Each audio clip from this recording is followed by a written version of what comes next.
तो हम लोग रिफ्लेक्शन ऑफ लाइट है ना। तो जो स्टार्टिंग का सिलेबस, मेरी आदत रही है कि मैं पूरे बुक को कवर करूं, तो बिना टाइम वेस्ट किए हम लोग देखते हैं इसमें पढ़ना क्या क्या है। तो एक रिफ्लेक्शन ऑफ लाइट है बेसिकली। उसका इसमें हमको मिरर्स के बारे में है ना।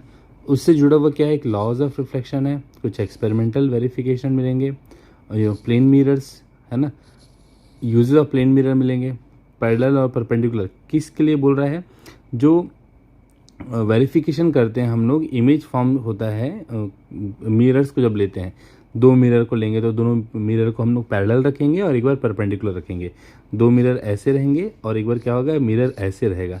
तो इस कंडीशन में इमेज कैसा बनेगा उसके बारे में ये है ना। फिर स्फेरिकल मिरर्स है, दो प्रकार के मिरर, उसके आगे जो एक मतलब एक प्रकार तो होता है जो प्लेन मिरर होता है और एक स्फेरिकल मिरर होता है जिसको हम लोग हिंदी में गोली दर्पण भी कहते हैं, है ना। तो उसके बाद क्या है, रे डायग्राम्स है और उसके साथ कुछ टेक्निकल और फिजिकल वर्ड्स भी हैं, तो उनको भी हम लोग देखेंगे। क्या क्या वर्ड मिलेंगे तो वो यहाँ रफली दिया हुआ है। मैं हमेशा कहूँगा बच्चों कि ना, आप जब एग्ज़ाम की तैयारी करते हैं ना, तो जब आपका चैप्टर कंप्लीट हो जाए तो रिवाइज करने के लिए ना आप इसका इस्तेमाल किया करिए, है ना। इसका इस्तेमाल किया करिए। किसका इस्तेमाल करने के लिए बोल रहा हूँ मैं, ये जो दिया हुआ है ना सिलेबस उसका। हाँ, तो इससे फ़ायदा क्या होता है, इससे फ़ायदा ये होता है कि जब आपकी तैयारी हो जाती है, पूरा चैप्टर आप जब ने पढ़ लिया है, तो यहाँ से ना आप, जैसे कोई एक वर्ड आ गया, जैसे एक वर्ड है यहाँ पे फोकल लेंथ, है ना, ये वर्ड एक फोकल लेंथ है। अब फोकल लेंथ जैसे आप रीड करेंगे, आप दिमाग में स्ट्राइक होगा इधर its definition, and if you don't know at least you will come to know that this point I don't know in this chapter. तो प्लीज़ जब भी एग्ज़ाम का तैयारी करें, लास्ट में इसको पढ़ें जो सबसे स्टार्टिंग में दिया है। खैर हम लोग आते हैं अब जो हमारा सिलेबस है। तो सिलेबस यहाँ से स्टार्ट होता है क्या, चलिए ये है ना, ये रिफ्लेक्शन ऑफ लाइट में यहाँ से स्टार्ट हो रहा है। ये बोल रहा है रिफ्लेक्शन ऑफ लाइट के बारे में। तो ये इसका डेफिनेशन है, the return of light into the same medium after striking a surface is called as reflection. जैसे कि ये हमारे पास एक मिरर है, तो मिरर का जो बैक साइड होता है ना, हम उसको स्क्रैच करते हैं, ये बताता है कि इस साइड से रिफ्लेक्शन नहीं होगा। इस साइड में क्या है, एक्चुअली में इस साइड में एक सिल्वर पॉलिश है। क्या है, सिल्वर पॉलिश है। थोड़ी हैंडराइटिंग ख़राब आ रही है, अब ठीक हो जाएगी। ये सिल्वर पॉलिश है ना। सिल्वर हम क्यों लेते हैं, क्या रीज़न है, तो सिल्वर क्या है कि बहुत अच्छा रिफ्लेक्शन पैदा करता है, इसलिए हम लोग सिल्वर की पॉलिश करते हैं। तो जैसे ये लाइट आई और इस पर टकराई, और टकराने के बाद क्या होगा, उसी मीडियम में वापस आ जाएगी। मीडियम मतलब जैसे कि ये ग्लास है ना, ये ऐसा ग्लास है, ये ग्लास बना हुआ है, ग्लास, और इसके पीछे में सिल्वर जो पॉलिश है। तो सिल्वर पॉलिश और ग्लास मिल के क्या बनते हैं, मिरर बनते हैं, है ना। तो जब लाइट आएगी और ग्लास से टकरा के वापस चल जाएगी, तो जहाँ से आई थी वहाँ चले गई, इसी को बोलते हैं जिस मीडियम से आए उसी मीडियम में वापस चल गए। तो ये जो फेनोमेनन है, ये प्रोसेस है ना, ये रिफ्लेक्शन है। याद रखिएगा, ये लाइट की जो है प्रॉपर्टी है ना। ये जो रिफ्लेक्शन है या रिफ्रैक्शन होता है, ये सब जो चीज़ें हैं ना, ये प्रॉपर्टी है।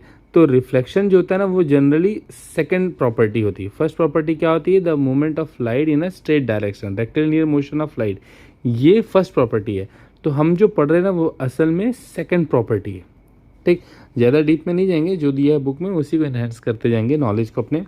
उसके बाद यहाँ पे दिया है रिफ्लेक्शन के बारे में कि remaining part of light is either absorb if the surface on which the light strike is opaque, or it is partially transmitted and partially absorbed if the surface is transparent। मतलब बोल रहा है कि कुछ absorb हो जाता है, कुछ transparent मतलब रिफ्लेक्ट हो जाता है ट्रांसमिट होते समय में। तो ये बातें सही है, क्योंकि हम लोग जानते हैं कि भाई लाइट एक एनर्जी है। अगर ये एनर्जी लेके आ रही है यहाँ पे इतना सारा, तो हो सकता है उसका 1% जो है वो एब्जॉर्ब हो जाए और 99% रिफ्लेक्ट हो जाए। तो ये कोई बहुत बड़ी बात नहीं है। इसके बाद बोल रहा है कि रिफ्लेक्शन जो होता है लाइट का, वो हमको अनेबल करता है कि हम चीज़ों को आसपास देख सकें। तो जो रिफ्लेक्शन का अगर आपको एग्जांपल पूछेगा, तो कई बार बच्चे क्या बोल देते हैं कि ना, जो मिरर में इमेज बनता है, जो मिरर में इमेज बनता है, जैसे हम अपना चेहरा देखते हैं, है ना, शीशे में, तो बच्चे उसको एग्जाम्पल देते हैं कि ये हमारा फर्स्ट एग्जाम्पल है। नहीं, पहला एग्जाम्पल है कि जो हम लोग देखते हैं, जो हम लोग देखते हैं ना अपने आसपास, वो भी रिफ्लेक्शन के कारण ही देख पाते हैं। होता क्या है, किसी ऑब्जेक्ट में, जैसे कोई लड़का यहाँ पे खड़ा है, लाइट इसके चेहरे पर आती है और टकरा के फिर क्या होता है, हमारी आंखों पे आता है ये, है ना। जैसे इसके ड्रेस पे टकराया और ये आंखों पर आ गया। तो जैसे आपने स्वेटर रेड कलर का पहना है तो आपको रेड दिखेगा, है ना। बाकी कलर क्या होते हैं, एब्जॉर्ब हो जाते हैं। तो रिफ्लेक्शन के कारण ही हम सारी चीज़ों को देख पाते हैं। दूसरा एग्जाम्पल आप प्रीफर कर सकते हैं कि मिरर में अपना चेहरा देखना, ठीक।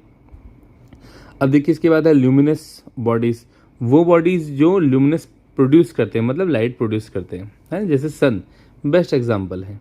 और नॉन ल्यूमिनस क्या होते हैं, जो लाइट प्रोड्यूस नहीं करते हैं, जैसे अर्थ, पृथ्वी तो लाइट प्रोड्यूस नहीं करती है, हम तो लाइट प्रोड्यूस नहीं करते हैं, है ना। A highly polished and silver surface such as a plain mirror reflects almost the entire light falling on it। ठीक, चलिए इसके बाद हम लोग अगला पैराग्राफ पढ़ते हैं। ये यहाँ पे दिया हुआ है, लाइन बाय लाइन पढ़ाना पॉसिबल नहीं है, तो जो हमको लगता है, मेरे को लगता है जो इम्पोर्टेंट है मैं उसको अंडरलाइन करते जा रहा हूँ। सिल्वरिंग, ये लाइन याद रखिएगा, सिल्वर का पीछे कोटिंग होता है, बार बार मैं बोल रहा हूँ। देखिए ये सिल्वर सरफेस है जो पीछे रहती है, जिसकी कोटिंग बनती है, जिस तरफ से लाइट टकरा के वापस जाएगी उसको क्या बोलते हैं, रिफ्लेक्टिंग सरफेस बोलते हैं, है ना। क्या बोलते हैं, रिफ्लेक्टिंग सरफेस बोलते हैं। अब रिफ्लेक्शन कितने प्रकार के होते हैं ये बहुत इंपॉर्टेंट है, इससे क्वेश्चन आ सकता है 1 नंबर का या 2 नंबर का भी। रेगुलर, इरेगुलर, है ना। कैसे रिफ्लेक्शन आ सकते हैं, रेगुलर और इरेगुलर। रेगुलर क्या है, जिसमें कि बीम ऑफ लाइट जब गिरती है तो स्मूथ और पॉलिश सरफेस पे गिरती है, इसके कारण जो इमेज होता है वो भी आपको वैसे ही रेगुलर दिखेगा। The reflected beam is also parallel and it is in a fix direction, it can be seen only from a particular direction. इसके यहाँ पे डायग्राम भी दिया हुआ होगा, है ना, देखिए यहाँ पे दिया हुआ है। चलिए मैं थोड़ा साइड ले लेता हूँ। ओके, तो ये देखिए, तो जो इरेगुलर रिफ्लेक्शन है और जो रेगुलर रिफ्लेक्शन है उसका बेसिक जो डिफरेंस है ना वो ये सरफेस है।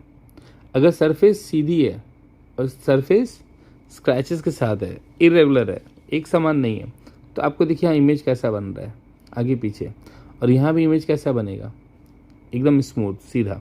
ये कहाँ पर हो सकता है, जैसे कि आप पानी पे देखेंगे, है ना, पॉन्ड में किसी ने पत्थर गिरा दिया, उसके बाद आप चेहरा रखेंगे, आपका चेहरा हिलता हुआ आएगा, तो वो क्या रफ सरफेस हो जाती है, ऊपर जो लहरें चलती है उसके कारण क्या होता है, प्रॉपर वो रिफ्लेक्ट नहीं कर पाता है।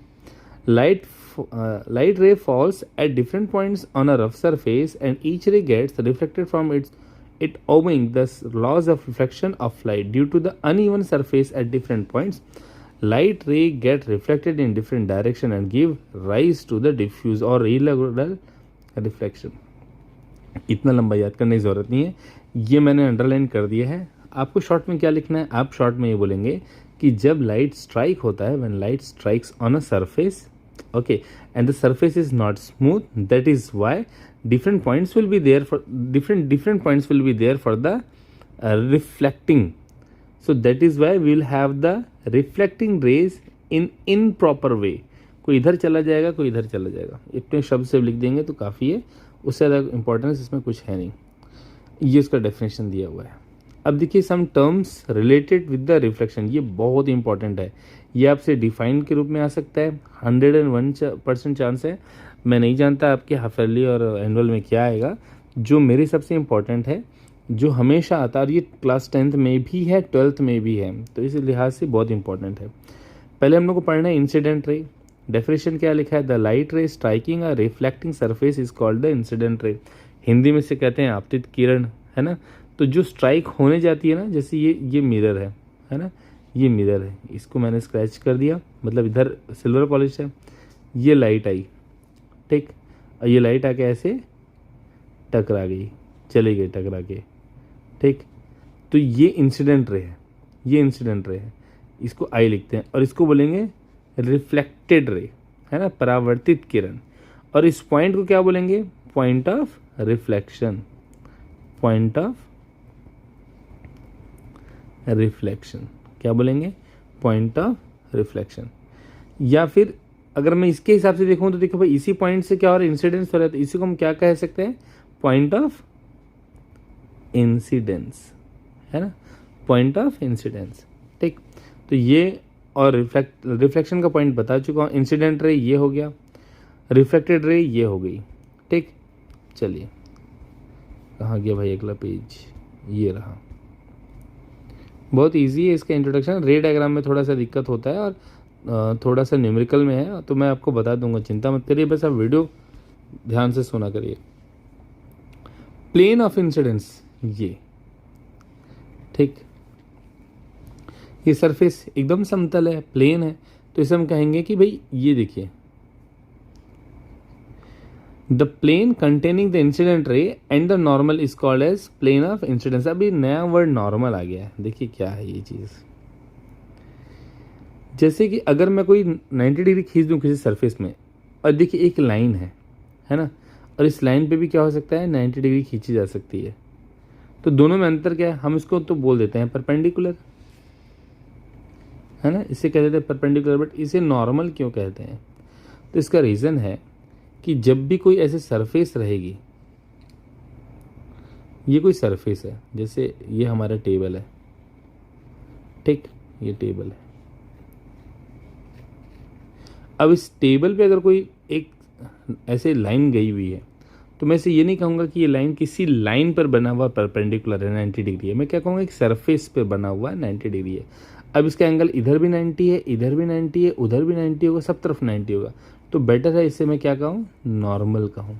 क्या कहूँ, नॉर्मल कहूँ। तो यही डिफरेंस होता है नॉर्मल वर्ड और परपेंडिकुलर में। परपेंडिकुलर मैथ्स में ज़्यादा यूज़ होता है, और हमेशा एक लाइन पर जब दूसरी लाइन 90 डिग्री बनाती है तब उसका इस्तेमाल करते हैं। तो जिस सरफेस पे नॉर्मल हो और इंसिडेंट रे हो, है ना, तो इस प्लेन को कहेंगे हम लोग प्लेन ऑफ इंसिडेंस, ठीक, और इस एंगल को कहेंगे angle I, angle of incidence. याद रखिएगा बच्चे, यहाँ पे एंगल बनाते हैं जो सरासर गलत है, यहाँ नहीं बनाना। प्लेन सरफेस से और इंसिडेंट रे से कभी एंगल नहीं बनेगा, ये नॉर्मल लेते ही हैं हमेशा यहाँ से लेने के लिए। अगर मान लीजिए कभी कोई क्वेश्चन दे दे ऐसा, और आपको यहाँ पे ऐसा दे दे, है ना, 30 डिग्री, और पूछ दे बताओ एंगल ऑफ इंसिडेंस कितना है, तो आप 30 मत लिख दीजिएगा। आप क्या करिएगा, यहाँ पे एक 90 खींचिएगा, ठीक, या 90 खींचिएगा और ये ऐसा बना दीजिएगा। बोलिएगा कि भाई ये पूरा 90 होता है, उसमें ये 30 इधर है, तो बचा हुआ पोर्शन कितना है 60, ठीक, तो एंगल आई कितना हो जाएगा 60 हो जाएगा। क्लास 10 के न्यूमेरिकल में आता है हमेशा। चलिए इसके आगे बढ़ते हैं।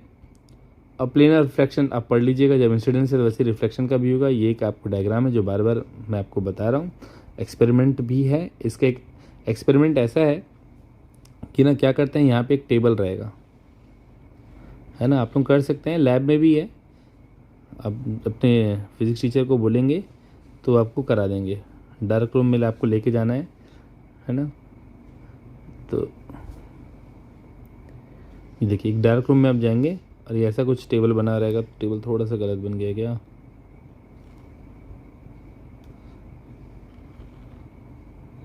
अब सही है, ठीक। चलिए करना क्या है कि यहाँ पे आपको एक शीशा रखना है, मतलब दर्पण रखना है, मिरर रखना है, ठीक। मैं इसे मिटा देता हूँ, ये आपका मिरर हो गया, ठीक। अब क्या करेंगे यहाँ पे आप एक, ये आपका टॉर्च है, ठीक। टॉर्च के पास क्या करेंगे, एक कार्डबोर्ड रखेंगे और उसमें छोटा सा होल कर देंगे, ठीक। तो जब आप इसमें होल कर देंगे तो क्या होगा कि जो लाइट है वो एकदम शार्प बीम बनेगी। क्या बनेगी, शार्प बीम, और कुछ यूं टकराएगी और उसके बाद वो ऐसे चले आएगी। हम शार्प बीम क्यों बनाते हैं, क्योंकि जब लाइट स्प्रेड हो जाएगा ना तो आपको रे नहीं पकड़ाएगी, हमको रे पकड़ना है। तो हम छोटा छेद रखेंगे एकदम, इसको पिन होल भी बोलते हैं, फिजिक्स में बार बार इसका इस्तेमाल होता है। ऐसा होल जिसका जो टोटल एरिया है वो पिन के नोक के बराबर हो, मतलब बहुत बारीक हो, तो आपको लाइट कुछ ऐसे दिखेगी, ठीक। जहाँ पे लाइट जा रही होगी ना वहाँ पे क्या करना है, आप पिन को या पेन से डॉट भी बना सकते हैं। अच्छा, इस टेबल पे हमको ना बड़ा सा वाइट पेपर बिछाना है यहाँ से यहाँ तक में, ठीक, मिल जाएगा, ये मिलता है प्रैक्टिकल के लिए, वाइट पेपर मिलता है अलग से, बड़ा वाला भी मिलता है, खूब बड़ी साइज़ का।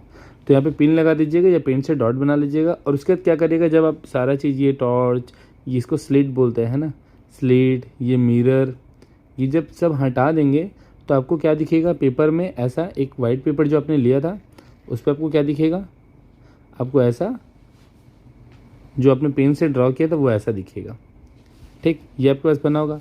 अब हम इसमें क्या करेंगे, हम इस पर क्या करेंगे, देखिए हम पहली बात तो ये पॉइंट निकालेंगे, पॉइंट ऑफ इंसिडेंस, और यहाँ से एकदम सीधी लाइन ले लेंगे, सॉरी, ठीक। अब यहाँ से क्या करेंगे, एक सीधा खींच देंगे और इसको बोलेंगे नॉर्मल। ये क्या बन जाएगा, मिरर। ये हो गया नॉर्मल। इसे बना देंगे एंगल आई, इसे बना देंगे एंगल आर, इसे यूं दिखा देंगे ये, और इसे क्या कहेंगे, वेरिफिकेशन ऑफ